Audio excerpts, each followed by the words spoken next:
నేను అడుగుతా ఉన్నా, 30 గజాలలో 60 గజాలలో ఇల్లు కట్టుకుంటాడు ఉన్నోడా లేనోడా? మూర్ఖుల్లారా, కనబడతలే అని చెప్పి అడుగుతున్నా. ఇంత మా ప్రభాకర్ ఒక మాట చెప్పిండు, బంజారా హిల్స్లో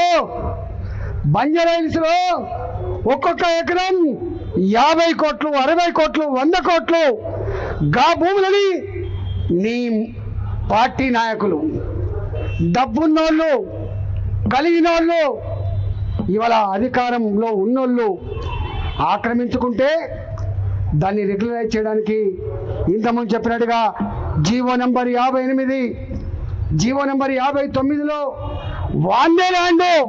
వాళ్ళ ల్యాండ్ 6 ఎకరాలు ఉంటుంది, కానీ 20 మంది పేరిట 30 మంది పేరిట చిన్న చిన్న బిట్లుగా చేసి వారికి రిజిస్ట్రేషన్ చేసావు కదా కొడుక. ఇవాళ ఈ 30 గజాలని 60 గజాలని ఇల్లు కొలగొట్టి వాళ్ళ బతుకులలో మట్టి కొడితే నీకు ఏమాత్రం న్యాయం అవుతుందా నా కొడుక? వాళ్ళ కన్నీళ్ళు, వాళ్ళ ఉసురు తగలదా నా కొడుక అని చెప్పి అడుగుతా ఉన్నాయి.